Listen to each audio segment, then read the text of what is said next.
Yeah, it's not my intention. It's not my intention to criticize any of these people. They only come up because what I am critiquing is the cultish atmosphere that arises when people think that some person has the power to transmit this Shakti energy or whatever. That's nonsense. Shakti pot and all that. That's nonsense. It's hypnotism. And yes, I have that power if you want it. If you come to me wanting that enough, I can do it.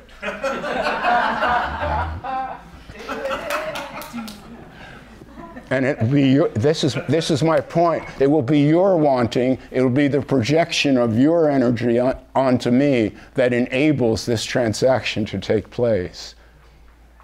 That's all it is. No human being has this power. They don't have this internal magnetism and they can just throw it at you and you go, oh! This is stage magic. This is hypnotism.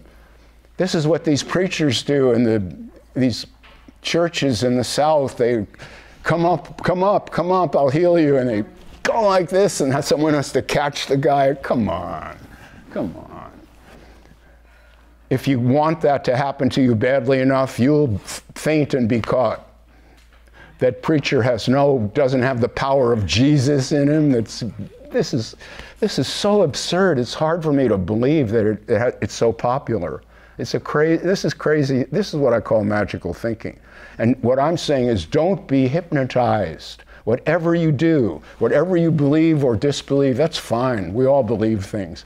Don't let another person get into your space. Don't. That's what my book is about. Find your own mind, not someone else's mind, not Robert's mind, not Francis Lucille's mind. He has his mind, but he does not know anything that you don't know. He doesn't. He knows what he knows, which is, he has one point of view, the human point of view. Before we go further, this one came up also, I think it was on the internet. I think it came from Paul Cannell. Distinguish between subjectivity and objectivity. I'll be glad to. Subjectivity is what we all have, and objectivity is an unattainable goal, but we can become a little more objective by noticing our own subjectivity. But no, there is no human being, I don't care if it's Francis Lucille or the man in the moon, who has an objective point of view on reality. That's just silly. That's a foolish idea on the face of it. And if someone here can't see that, I can't show it to you. It's not, I have not enough leverage. You have your own mind. And that mind has things in it that Francis Lucille knows nothing about. And he has no way of knowing them. And you could sit here and talk to him for day after day, and he would still not know that about you. True. Because there are things about us that are inexpressible. We only vaguely understand them, but our vague understanding of them is enough to enliven and enlighten our own experience. That's what our experience is. We're lighting up the way for ourselves by these like falling in love. Somebody asked me, Robert, how do you know if you're in love? What am I going to say? What am I going to say? And that's why these gurus are trying to tell you what it's like to be in love, and they can't. Most of them aren't. And the ones who are, I know they mean well, but they'd be better off to just tell you, just wait. When it happens, you'll get it. So I've been going on for quite a while here. Would you like to speak for a while and then we'll take a break? Yeah, you mentioned the radio show. Tripp and I talked to about 100 of these people in conversations. Francis Lucille, that crowd from Bentenio and Ganesh and all these different people. The only one or two were honest. It didn't have an agenda, so or a business that where a person like a Francis Lucille, whether you know it or not, is a brand. It's a brand, and a word in your mind that he owns that word. And then any wisdom boogers or anything that happen to get attached to that, he kind of gets the credit for that. Even though he may just repeat somebody else or whatever, even though he may say something that strikes a chord of your own understanding deeply, and you say, aha! And for your own validation, you like point at Francis Lucille. In that branding, he has branded your own insight, taken it and branded it and made it a meal ticket. And when you make it your meal ticket, you're compromised. It's just the survival mechanism. It's what capitalism is all about. So Francis Lucille is a brand. Ramana Maharshi is a brand. Jesus is a brand. Republican is a brand. Trump is a brand. So brands are there to own a position in your mind until there's a disruption. You hear that something is introduced in the world of brands, a disruptive force. That they call that it's a disruption. Robert Saltzman's brand is disruption. Imagine the Wizard of Oz without Toto. Just feel into that a minute. It doesn't make any sense. It's just searching and going on and then get to the wizard and everything, and then all this power and all maybe, but that final act, Toto is the disruption, and Toto pulls the curtain back. And if you follow what's been happening over the last 40, 50 years in this neo-Advaita, this thing, a lot of it began with Ram Dass, Richard Albert, people were doing acid. Oh, we can be permanently high. Timothy Leary said, no, just keep dropping. Musicians were doing it. Folk, with Fleetwood Mac, we had the Moody Blues, we had Jerry Garcia. They were the prophets. And then George Harrison got a guru over there. And Richard Alpert kind of leading all these guys, met this guy, Bhagavan Das, over in India. Bhagavan Das said, kept telling him to be here now. And so Bhagavan Das smoked his pot and took his acid and everything. They partied in India and everything. Then Bhagavan Das took him to see the guru. And he jumped in head first. And he's been there ever since. And there's a story I shared this earlier at the house. There's Ram Dass. He was in town one time. There used to be, you might know, you ever hear of this guy called Shlomo Carlebach, the singing rabbi, years ago? Yes. Okay. Shlomo was coming to town one time. He wanted me to take him around and show him around. So I said, sure. So we were in the car. I said, you want to meet Ram Dass? He's standing at a friend of mine's house, Bo Lozoff over here. He said, yeah, that'd be cool. So we went off to see, visit Bo and Ram Dass, and he's fresh back from India. This is in the early days. And we go in, and Ram Dass starts telling this story about Zombak suit. it's a great little parable. I don't know if you've heard of it. And it's a story about this guy goes to see the tailor, and he walks out, and he's walking down the street, and the first guy, he says, "Oh, I see you, Zombak is your tailor." And the guy, let me just, the guy,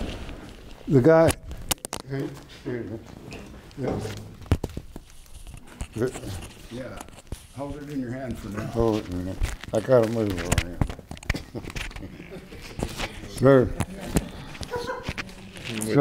So the guy's walking down the street, and he's just got his new suit. He's all proud of it and everything. And he's walking down the street, and he's kind of doing like this.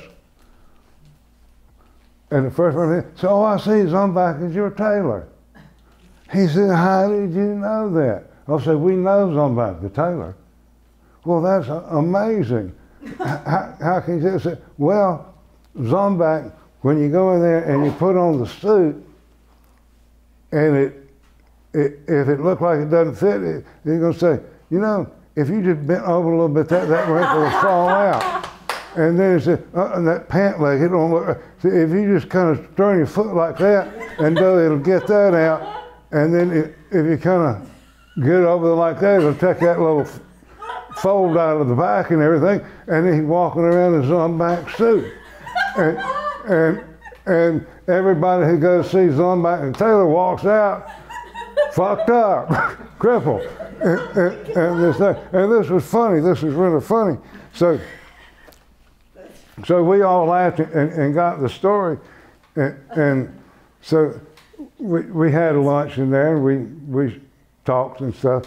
So then I see Shlomo and Rondas in the corner, and they're kind of doing a little and I was wondering what that was about. So we were leaving, and we laughing. I said, "Shlomo, what was going on? I'm curious what was going on in the corner." He says, "I told him he was a Jew acting like a Hindu and then telling that story." And we cackled and laughed about it because it was so true. And he's still telling that story, and he's got Hindu shit all over him and walking around and playing like a Hindu. There's something fishy about that. There's something fishy. And the reincarnations and the this and the that's and all of that stuff. And I know people dear to me, who are close to him, and they're totally bought into that. One of the ladies, Bo Lozoff killed himself on a motorcycle accident years later in Hawaii. And his wife, Sita, she still runs the Human Kindness Foundation. It's a prison ashram project. And a year ago, she came over with another lady, Catherine, and they're all dressed up, and everything looked like Mormons at the door and everything. "These are my friends." I said, "Carol, it looks like the church ladies are here." So we let them in and everything, so we're in there talking, and we're having it pretty good, and with one of them, it's really bright. I mean, it really is clear this is it, yeah. But then Sita starts talking about the bad karma of the prisoners that they're working with. I said, "Come on, Sita, there's no karma. You don't believe in karma?" I said, "Of course not." And it was a real heavy thing. She'd been in for 40 years. She'd been into this cult, this Neem Karoli Baba cult, and it's built around karma and reincarnation and all this Hindu stuff of Zombak, the guys wearing Zombak suit in front of everybody. And somebody like Shlomo or Robert says he's wearing Zombak suit. Or Toto pulls the curtain back. It's just an ordinary guy back there. But in this movie and life all around this little, it's really a small little subcategory. I mean, the bigger issues are the Christians and and all the rest of them. But this is a little sub-brand in the whole thing. But that whole that whole body of information cannot help but have this last act and totally pull the curtain back on the whole thing. And what's so cool about it, I love the Wizard of Oz, is what was the wizard who's Professor Marvel, when he's back in Kansas. When the cover gets back, he changes into this really cool guy and says, you had it all along. Yeah, here's your heart and here's your brain. And from that point of having Toto pull that curtain back, there was real mutual love and empowerment that came from that. So don't beat up on Toto, for fucking with the wizard, because the wizard got real and found love himself in that. So they don't need to defend these wizards, these Francis Lucille's and Gangajis and Adyashantis and Ramana Maharshis and Nisargadatas and all of that. It's wholesome for the curtain to come back. It's empowering for the curtain to come back. It really completes that whole chapter in your life of all this seeking on the yellow brick road to find that thing. And it's just BS. You had it all along. The takeaway is the same. Ramana Maharshi said it, you had it all along. Same takeaway. Same takeaway. Except with the Wizard of Oz, they're not making a religion out of it. There's no worship or anything like that. You hear it at many different levels. Chakra, everything. So more people seen that movie than any other movie ever produced. Today, it's the most watched movie in human history. And people are getting it at all different levels without it being preachy, without it pulling it. But the message is powerful. And Toto is powerful. And my friend here, this is the real deal in a Toto. And it is disruptive. But it's powerful. It's powerful. And in this chapter, as things are moving fast, and it's time for Toto. It's just time. These guys in their brands behind the curtain pulling the levers are ordinary human beings. Just ordinary, like you, me, everybody, all is ordinary. That's a vision of equality. They call it darshan. I'm going to receive darshan. There's no such thing as a darshan that's not mutual. You're giving Francis Lucille the same darshan you think you're getting. Mm-hmm. Great point. Except you're not getting anything. You're not getting a cash. You're not getting the benefits are kind of materially float one way, and that's to that brand. And then building that brand, and then you tell your friend, "Oh, I met Francis," and everything, and then that brand gets up and up and up, and that brand is branding. Trump is a brand. It's in your mind and not paying any rent.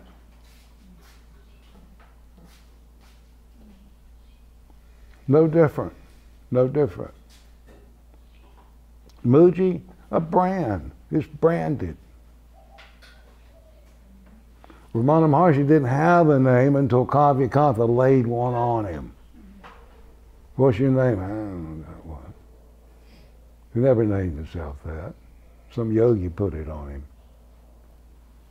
Then exalted it. Turned all his devotees over and it got out of hand.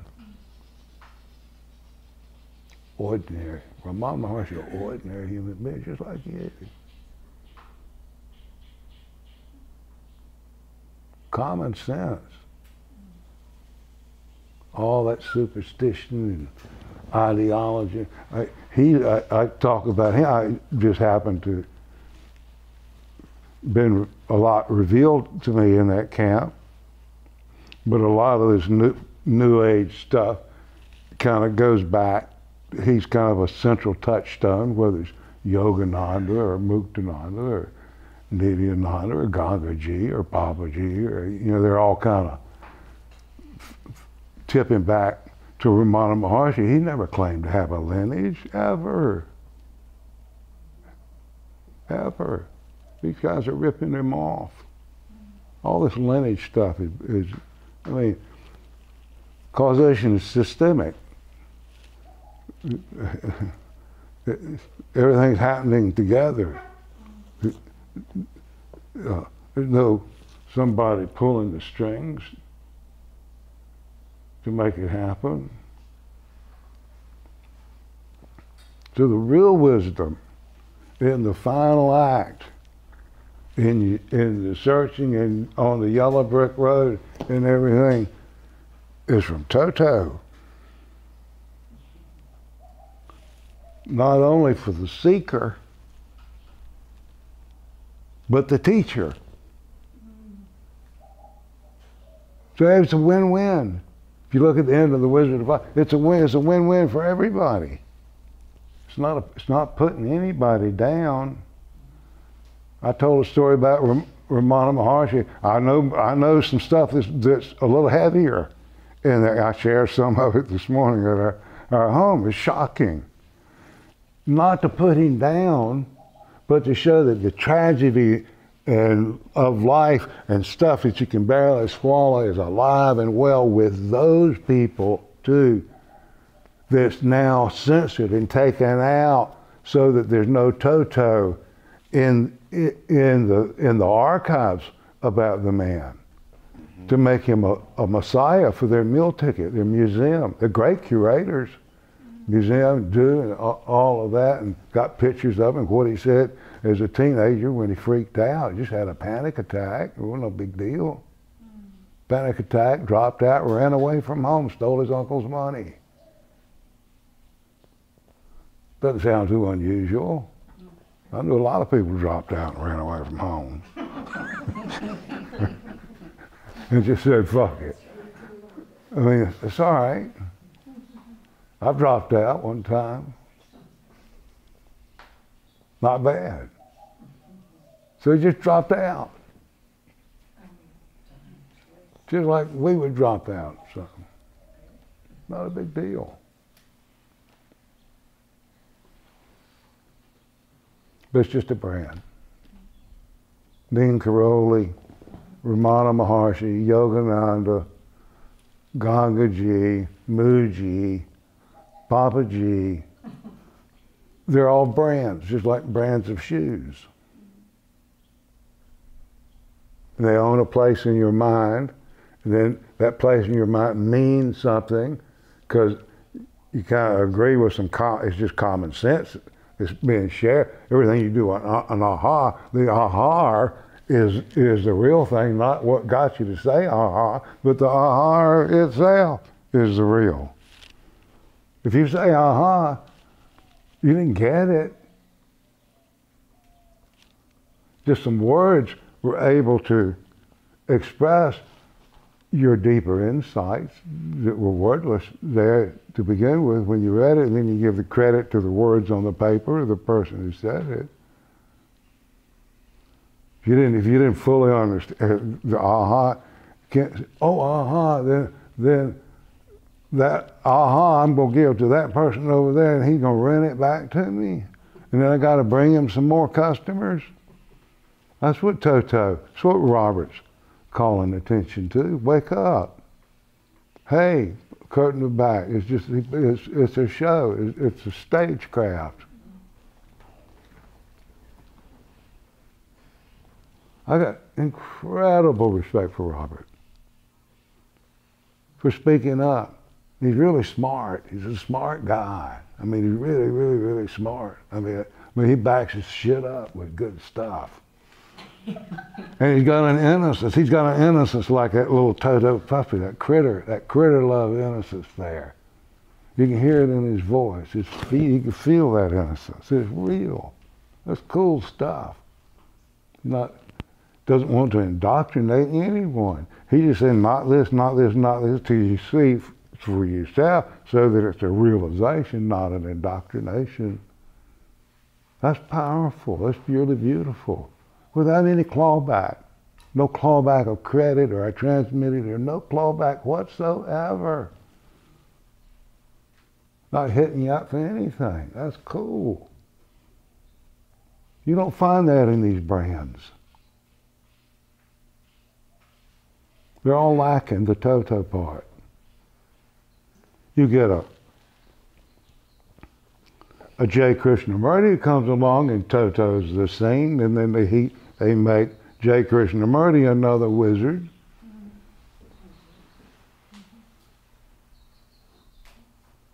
UG. Then they start exalting the disruptor, and the cycle starts going again.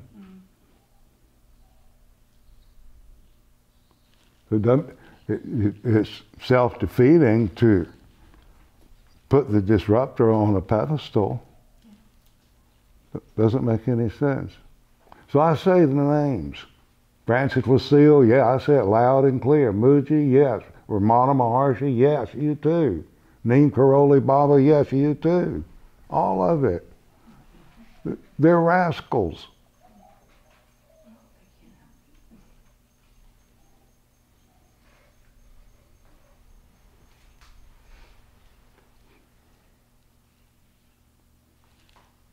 Might be in trouble. Well, we might take out the last few sentences there. And then it gets off to ridiculous. And there's some Bentignos and some of these characters. I mean, it's off the charts. Make the Wizard of Oz look like a puppy.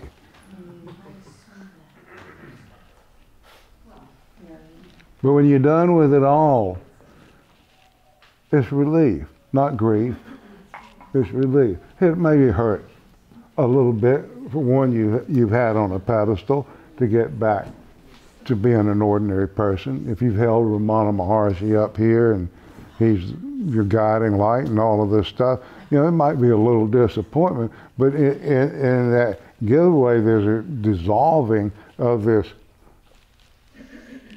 some higher something into being yourself and seamless with yourself. And the aha is our own. All our ahas are our own. They weren't transmitted to us. Like a flower blooming. So I feel a break is about in order. All right. Thank you. That was beautiful. Woof. Toto. Woof. Woof. Toto.